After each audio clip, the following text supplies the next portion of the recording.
I didn't know that you would do pickups, and that's why I didn't ask you. You do pickups all the time. I'll remember next time. All right, darling. Yeah. Get yourself comfy. Yeah.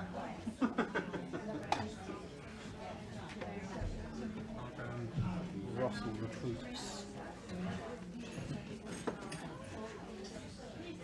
Start first of all.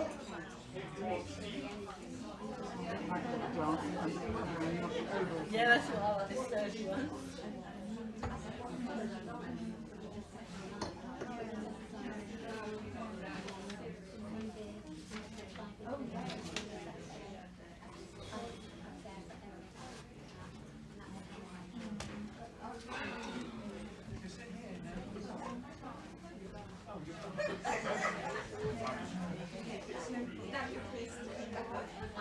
Right, everybody, are we ready? Are we alive? Can somebody answer me? Thank you. You keep this energy up and keep this energy going.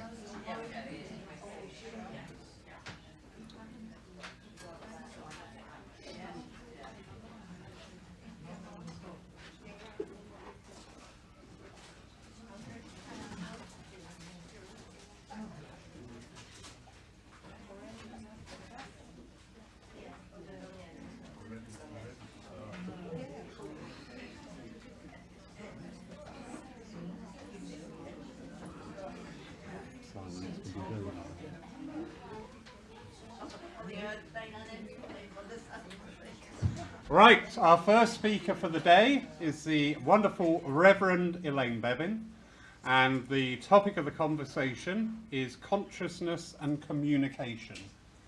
So the format for the talks is each of our demonstrators will deliver their talk. There is a time for questions and answers, and we actively encourage that because nobody learned anything without asking questions, and no question is daft if you don't know the answer. Elaine. Thank you.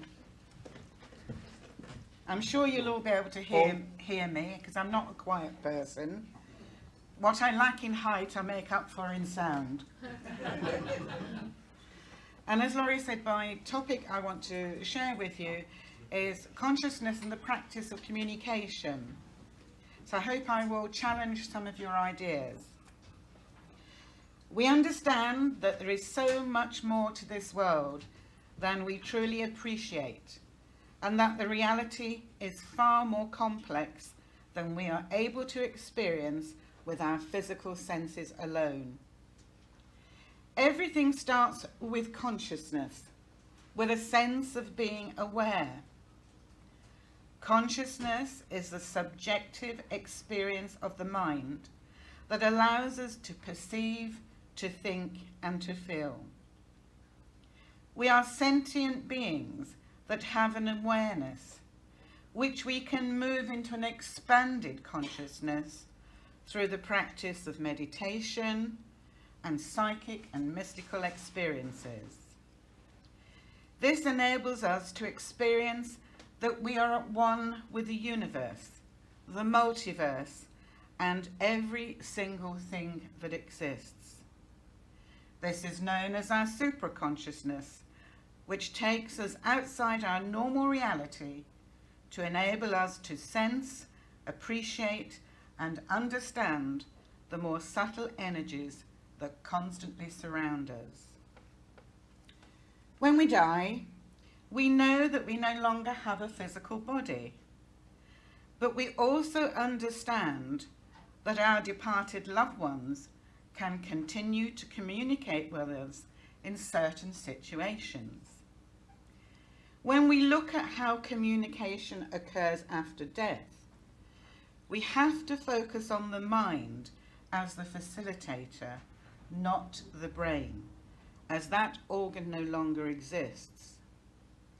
Some scientists argue that because consciousness is a non-physical energy, it may well exist without the brain, as the brain is only acting as a mediator or receiver for consciousness.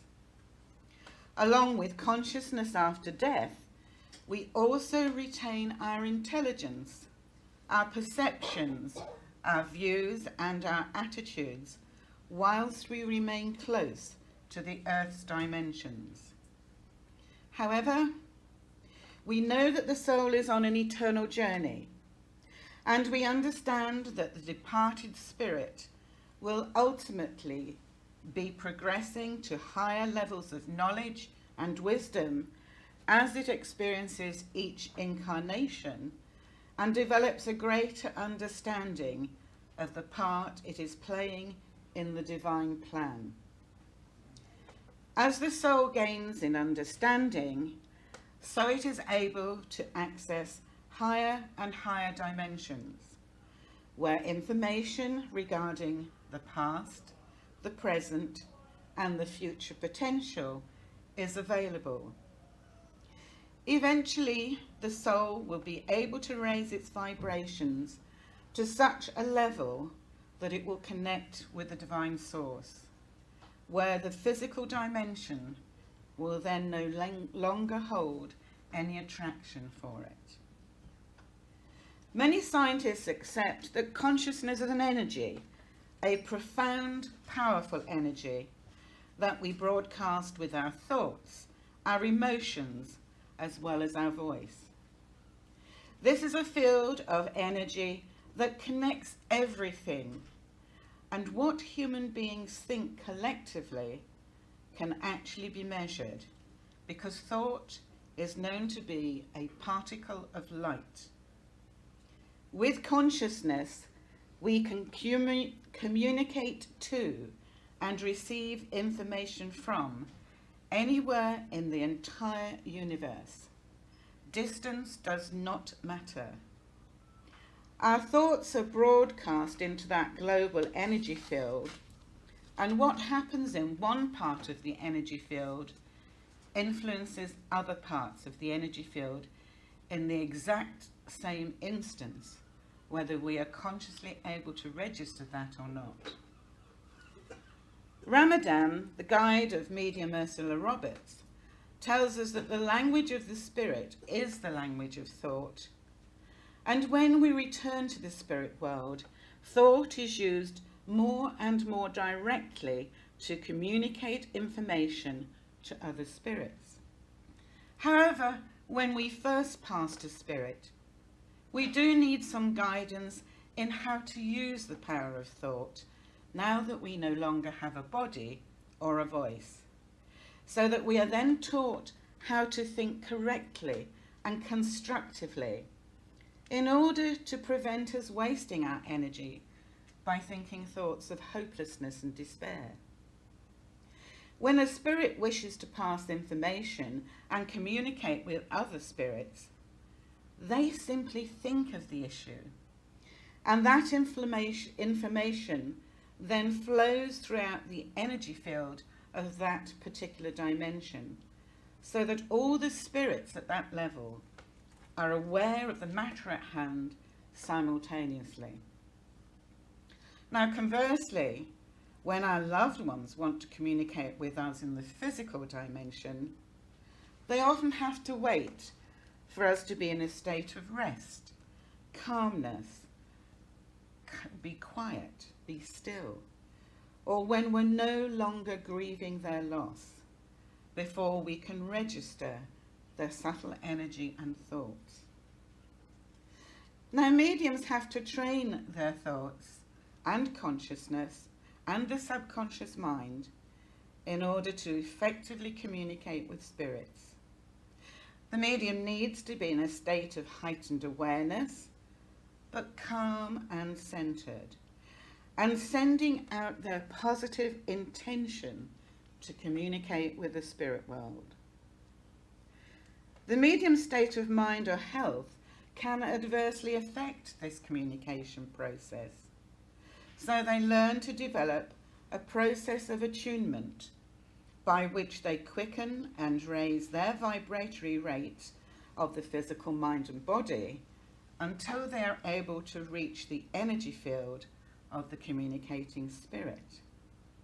Now, unfortunately, the spirit, conversely, has to slow and lower their energy vibratory rate in order to get closer to us in this dense field of energy that we call the physical world. During communication, the medium allows the information to filter into their subconscious mind, where their role becomes one of interpreter. Now, the spirit communicators are incredibly useful at their job because they try to prompt the mediums by using something in their life, their experiences, their memories, in order to get the information across to their loved ones. Now, this can sometimes lead to confusing or incorrect messages if there is nothing in the medium's memory banks or experiences that is similar to the information that the spirit wishes to impart. And they're asking me to share an example with you. I have a student who has had an internal defibrillator in his heart since he was a child, so that if anyone comes through with a cardiac issue, he's immediately able to recognize those symptoms. After doing 50 years as a nurse, with me, they often stick a blood test form in front of my face, or an X-ray, or a hospital appointment card, in order for me to recognise there is a need for further investigation. So nothing the medium puts into their mind is ever wasted. The spirit world loves you to read, to experience, to go out there and have a life, so they can use what you have been through in order to communicate with loved ones still on the earth plane. Now, interestingly, as the medium develops, he or she can speed up this process by working with symbols. And this allows a spirit communicator to use one image, memory, or event to transmit layers of information that the medium will then gradually peel away like peeling an onion. And again, they've asked me to give you an example. Many years ago, one of my students saw a tent and said to the recipient, "Oh, you must like camping." And they said, "Yes, we do." And then the tent was flying a Boy Scout pennant. So the student said, "And you must have been in the Boy Scouts." And the recipient said, "Yes, I was." And then suddenly there was all these insignia over the surface of the tent, Boy Scout badges. And he said, "But it's more than just being a Boy Scout. I'm getting all these badges." And the recipient said, "Oh, my father knew Baden Powell personally." And then finally, there was a pair of desert boots outside the door of the tent, sitting on the sand. And so the student said, "Would the desert mean something to you?" And he said, "Yeah, my father was a desert rat." So the spirit world uses everything at its possibility to get through to us. And to be frank, they're very patient because we're hard work, you know. And if we use symbolism, what we find is this becomes a very rapid process of communication, because the medium and their team of helpers and guides soon develop their own personal dictionary of symbolic meaning. And in fact, I remember teaching in this church 2 years ago when one student saw a barrel and said, "What is red barrel?" Well, that takes you back a few years, guys, if you remember that. But for him, it was nothing to do with beer. It was the surname of Watney's. And he was spot on. So don't ever think the spirit world aren't clever, because quite frankly, they knocked our intelligence into a cocked hat the moment we started walking on the earth plane. Now, when we look at higher communication, and by this I mean guides, philosophers, ascended masters, angelic beings, sometimes they require more preparation in order to reduce the vibratory rate of their energy field to come into contact with this slow, dense vibration of the physical plane. And that can take time and energy, as we know again from Red Cloud, talking about how long it took the Council of 11 to slow down their vibratory rate between World War I and World War II in order to be there for the mass transition that occurred during World War II. Apparently it took 7 years of spiritual work to bridge the two vibrations. Now, if that's not an example of divine love, I don't know what is. So we've got to stop and think about, how does our consciousness affect the consciousness of the global universe and the multiverse? And it's not hard to imagine that our negative views and thoughts in times of stress and anxiety affect the consciousness of mankind. And this generates fear and insecurity across the globe and in areas of trauma and unrest. This negative consciousness rising into the global universe impacts on humanity's mindsets, its views and perceptions, often without us even realizing it. Let's take the news, for example. The latest disaster in one part of the world or another. First reaction, watching the television, oh dear, that's so dreadful. Oh, I'm so glad I don't live there. How awful. Not, let's send some light. Let's send some love. Let's raise our vibration, because that energy will be used. Please never ever doubt that. So what I'm going to pose for you today is a question about how you think. I want you to think seriously about what you communicate into the global consciousness on a daily basis. Is it fear, anxiety, despair, sadness, anger, or something worse? Or are we truly able to link with that global consciousness and send out love, peace, understanding, enlightenment, and healing to the world? Now, if your answer is the latter, then I want to congratulate you on your personal mediumship and your power of communication, because you are already doing work for the spirit world. And that brings me to the end of my talk.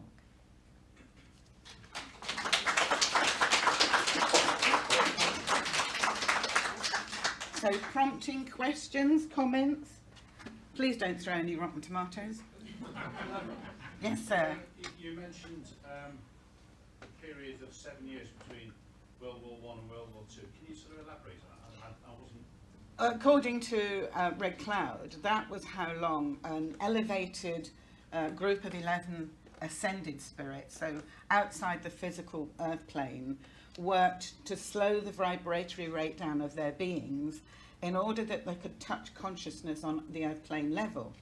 And I know from about the 1930s onwards, we were seeing some very gifted physical mediums on the earth plane working towards raising their vibrations in order to act as voices for the Council of 11. But they said it took the spirit world 7 years of slowing everything down. Now that's 7 years of earth time. Probably in their eyes it went in a flash, because time does not hold the same bearing in the spirit world as it does here on the earth plane. So it's a little bit of the science that's not so easy to grasp. But even today, we find scientists are recognizing that time and space aren't what we thought they were. Any other thoughts? I think they've passed to the spirit world. Yes, Sue. What advice would you give to people who would like to know how to raise their consciousness so that they can do this on an everyday basis? Just simple things they could do from home. Well, how we train mediums is to move into that heightened state of awareness anyway. So you're learning to be centered and calm, but also hyper aware. And it's the feeling when, doesn't matter where you are, suddenly you know you're separate from the physical space around you. You're conscious that it's there, but you're no longer taking note of it. And when you're at that level, and that's only one level, I need to say to you, I think Red Cloud talked about 11 known levels of vibration. When you're at that level, you become aware of a different energy. You start to, if your eyes are shut, you see energies moving across in light. You may feel breezes coming in at you. You hear voices at a distance. And it's like you're pushing the door open to that other dimension. But it takes discipline. I have to say to you, if anyone promises you, go to a workshop and you're a medium in 6 weeks, they're being very unfair. Because we're talking about particularly mediums of the past who spent all their life developing, and you never stop. And I know dear Mark is agreeing with me, because our mediumship changes all the time, doesn't it? All the time. So just as you learn to master, and I say that very loosely, one level of consciousness, so they're already preparing your vibration for the next level. And the way to test that is looking at your physical life. You no longer gel with certain groups of people. They've moved out. Then even looking at the physical body, your taste for food and drinks alter. If you were a curry on a Friday night man, you suddenly find the very smell of curry turns your stomach, because your vibrations in the physical body are changing. And then you find stillness appeals much more to you. Sorry, they're laughing at me. Than Freddie Mercury and Queen. Well, no, that's not going out of my book. Because suddenly you want to be in that stillness, because it's very healing for the individual, as well as then being part of the healing vibration that's going out. And so it goes on to the point that I won't say the physical world loses all its interest for you, but you become very discerning about what really matters. So you don't get involved in politics, gossip, fights between friends. Suddenly those things, they are that person's pathway, they're not yours anymore. And you're now creating that next stage of your pathway. I wouldn't like to say how many levels there are in total, because even the scientists are arguing. I think they've gone past the 11 dimensions, but they're not quite indicating how much past it. But with the greatest respect to people who need just a message, this is a stage much further on. We all need messages of healing and love and enlightenment. But if we want to do something for the world, we have to go a bit further. We have to be truly pupils to the spirit world's teachings. And with the busy lives a lot of people lead these days, there is a reluctance for people to put the time and effort in. It's very easy to be spiritual on the top of a mountain in a cave when the whole village is feeding you and looking after you. That doesn't happen anymore. We have to live the lives we live, but we still have to find that moment of stillness and calm where we know we're connecting with this intelligence. Can you remember that, please? This intelligence, this spiritual intellect that knows no bounds at all. So hard work, I'm afraid, Sue. Keep at it. Yes. And I firmly believe that the day before we die, suddenly we wake up and think, blimey, I only got to 3rd grade. And then we go over the other side and we look at our life plan and we think, could have done better, should have tried harder. But remember, this is an eternal path that your soul is on. And so it does get time and time again the chance to do more, to be more, and to generate more power in this world. This is just the start, ladies and gentlemen. It's a marathon. And please don't ask me how long it takes. If it took billions of years to get to this point, I haven't got the possibility of guessing, because time means nothing to the spirit world. Absolutely nothing. That's why when Laurie's around, we still see dinosaurs, isn't it, Laurie? So I'm saying you're at the start of your journey. Please enjoy it, but please put effort in. And if you fall at the first milestone, so what? Pick yourself up, go forward, because there's always the energy of the spirit world waiting to take you forward, waiting to take your hand. There is nothing the spirit world wouldn't do for us. And I'm not saying that with any sense of ego. if you ever go out of body and feel the love that you are surrounded by, it makes it very hard to come back. Very hard. Because the energy they create through love is so powerful. As my friend's laughing behind me, my spirit helper, he's saying, it gives you a better high than sex, drugs, and rock and roll. So there you go, something to really look forward to. Okay, now I'm aware I finished earlier than usual, Laurie. Any other questions? Or? Absolutely fine. Yes? Our body is very fluid. So, Speaking of intelligence in the spirit world, as we've known people in the physical world here, whether it's relatives or friends, and we know them to be of a certain intelligence level here, when they pass over to the spirit world, do they have their higher intelligence? So when we communicate with them there, are they giving us different intelligence to what we had here from them? that's quite an interesting point, because people still confuse spirit with soul. Now, all the intelligence is actually encompassed in the soul. The spirit has each experience, which adds to the total of the soul's understanding. So it depends whether they're still linked to the spirit body closely. And, you know, I can only offer you my understanding. I can't give you a guarantee on this. It's when you touch soul level, then you're talking about divine intellect, because it has that essence of the God force in it, the soul. And as it's learning each lesson, it's almost like it's marking off maths, English, history. Each lesson is giving it another facet to its understanding of the divinity that is within it. So it depends where you are. Souls have a certain level of intelligence, don't doubt that. But when we first pass, we retain so much of our physical experiences that you'll be talking to the person you lost. It's only as they evolve that there'll be less and less of the person you lost, more of the spirit within, and eventually the soul within that. So I don't know how long that takes. But, you know, people say things like, well, my father's been gone 20 years and he never comes through. Maybe he has transitioned so far up that ladder of intellect that he doesn't need to come through.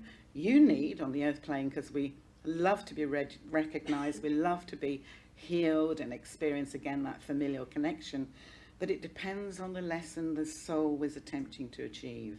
And none of us know what another soul is attempting to achieve. You might get little snippets of information, because if you see patterns occurring in life after life after life, that's telling you your spirit is looking for that particular lesson, to bottom it out, to move it on, so that's one less to worry about. And that gives the soul, again, another facet of understanding. So the soul has full intellect, full intelligence, full divinity. The spirit is the thing that's doing most of the active learning. It confuses the heck out of people, I'm afraid. And you will always find a divergence of opinion. So all I can give you is my understanding. And it may not be the last one you hear. Because as we learn, so our understanding changes. And what I believed 50 years ago is very different from what I accept now. I'll tell you a little story, just to sidetrack.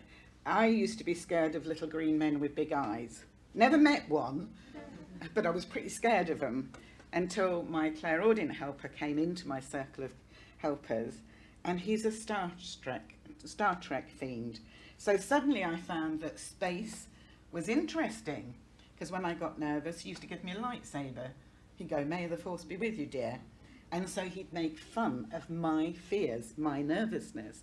And so now I don't care what shape you are. I don't even care what level of intelligence you have. You're on a pathway learning whether you're from Earth, I don't know, outer Mongolia or outer space. You're learning to live, to experience. And I respect your journey in the way I hope you respect mine. So it'll be interesting to see what happens next. So when that UFO hovers over the church, you'll know they've come for you. The mothership is about overdue for 2 years. Anyway, I hope it's given you food for thought, ladies and gentlemen, and thank you for listening.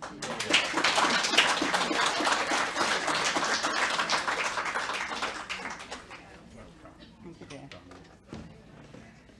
So, we've now got a short pause. The next talk will be at 1 o'clock with the lovely Anne-Marie Hogan. So use this to chat amongst yourselves. If you wish to purchase any teas, coffees. Those of you who have just joined us, if you wish to order your lunch up front, so it's ready for you at 2, please do. Yeah, so just enjoy. Thank you. Very much. Interesting. Yes, Elaine. I thought it was 10 long.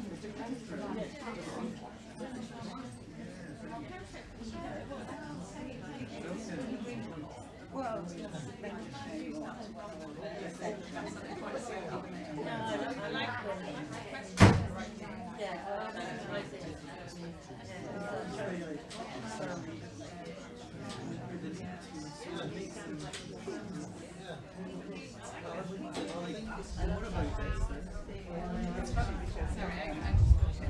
one night I was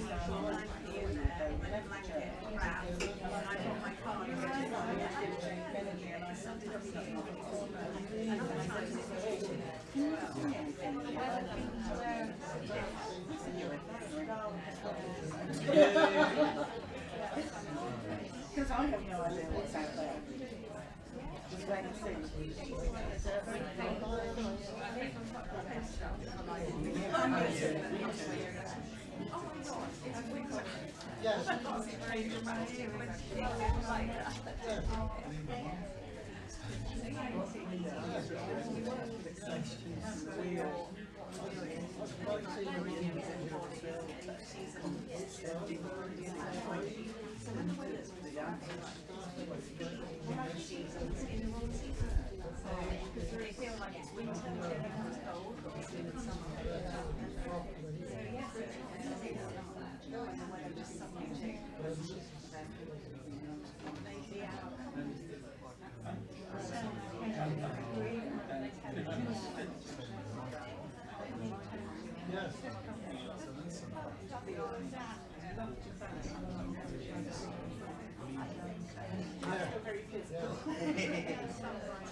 Especially when you say it's eternal, that feeling of feels like everything's drying up, coming to an end. So 12 out to make 3 people's rations. You've got to